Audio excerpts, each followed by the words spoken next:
Hi guys, இந்தியாவில் இருந்துக்கிட்டு டிஎன்பிடிஎஸ்ல இருந்துக்கிட்டு இப்போ பொதுமக்களோட பர்சனல் டீட்டெயில்ஸ் எல்லாம் டேட்டா லீக் ஒன்று ஆயிருக்கதா சொல்லியிருக்காங்க கவர்மெண்ட்டோட விஷயம். ஸோ இன்னொரு பக்கம் என்ன மாதிரி விஷயங்கள்லாம் லீக் ஆயிருக்கு அப்படின்னு பார்த்தீங்கன்னா, பொதுவாக அந்த ஆதார் கார்டு பர்சனல் டீட்டெயில்ஸ் ஏகப்பட்ட விஷயங்கள் எல்லாம் லீக் ஆயிருக்கதா அஃபிஷியலாக சொல்லியிருக்காங்க. இன்கேஸ் இதனால் பின் விளைவுகள் இருக்கா ப்ரோ அப்படின்னு கேட்டிங்கன்னா, கண்டிப்பாக எக்கச்சக்கமான பின் விளைவுகள் இருக்குது. ஸோ நீங்கள் ஒரு சிம் கார்டு வாங்குறீங்க அப்படிங்கிற பட்சத்தில் இந்தியாவில் முழுக்க ஆதார் கார்டு வச்சு பைண்ட் பண்ணுவீங்க. ஸோ உங்களோட ஆதார் கார்டு ஐடி இருந்தாலே போதும். ஸோ பின்னுக்கு உங்களோட எந்த ஃபோன் நம்பர்ஸ்லாம் அந்த ஆதார் ஐடி வச்சு கேதர் பண்ணியிருக்கேன், பர்ச்சேஸ் பண்ணியிருக்கேன் அப்படிங்கிறத ஒரு குறிப்பிட்ட ஆதார் ஐடி இருந்தாலே போதும், பர்ச்சேஸ் பண்ணிக்கலாம்.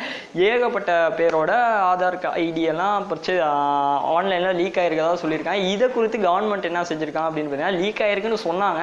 அப்புறம் இந்தியன் சைபர் செக்யூரிட்டி டீம் இருக்குது, இதை பற்றி ஒரு இன்வெஸ்டிகேஷன் ஒன்று இப்போதைக்கு நடத்திக்கிட்டு இருக்காங்க. ஸோ ஒரு கவர்மெண்ட்டே கொஞ்சம் வீக்காக இருக்குது அப்படிங்கிற பட்சத்தில் கொஞ்சம் ஆச்சரியப்பட வேண்டிய விஷயம் தான். இன்னும் ஆல்ரெடி பார்த்தீங்கன்னா இப்போ 2-3 வாரத்துக்கு முன்னாடி ஒரு வீடியோ போட்டிருந்தோம். இந்தியன் கவர்மெண்ட்டோட இன்கம் டேக்ஸ் வெப்சைட் இருந்துக்கிட்டு ஹேங் ஆகிருக்கு. ஸோ அப்படியே டெம்பரரியாக ஹேங் ஆயிடுச்சு. ஸோ அதையும் நிப்பாட்டிட்டு புதுசாக ஒரு வெப்சைட் கூட லான்ச் பண்ணி ரன் பண்ணிக்கிட்டு இருக்காங்க. ஆக்சுவலாக ஏன் அந்த கவர்மெண்ட் விஷயங்களில் நிறைய டேட்டா பிரீச், நிறைய டேட்டா லீக், பொதுவாக அந்த வெப்சைட் அப்படின்ட்டு வரையில ஏகப்பட்ட ப்ராப்ளம்ஸ் இருக்குது. ஏன் அப்படின்னு தெரியல. ஸோ இதனால் பின்விளைவுகள் ஆரம்பத்தில் சொன்ன மாதிரி என்னன்னா, நிறைய பேர் உங்களுக்கு கால் பண்ணுவதற்கான வாய்ப்புகளும் நிறைய அடிக்கடி உங்களோட ஆதார் ஐடி இதுவா அப்படின்னு கேட்டு உங்களோட பேங்க் ஐடியை தாங்க, பர்சனல் டீட்டெயில்ஸ் எல்லாம் கேட்பாங்க, பேங்க் டீட்டெயில்ஸ் எல்லாம் கேட்பாங்க. ஏன் அப்படின்னு பார்த்தீங்கன்னா, ஸோ பொதுவாக உங்களோட ஆதார் ஐடி ஒருத்தவங்க கேட்காங்க அப்படின்னா நீங்களும் நம்பிடுவீங்க, கவர்மெண்ட் அஃபிஷியல்ஸ் பொதுவாக அப்படி தான் நினைப்போம் எல்லாருமே. ஸோ இந்த கேஸ் நடக்குது அப்படிங்கிற பட்சத்தில் கொஞ்சம் உஷாராக இருந்துக்கோங்க, அவ்வளோதான் சொல்ல விரும்புகிறேன்.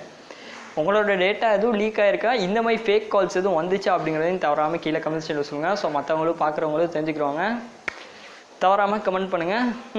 தேங்க்ஸ் ஃபார் வாட்சிங்.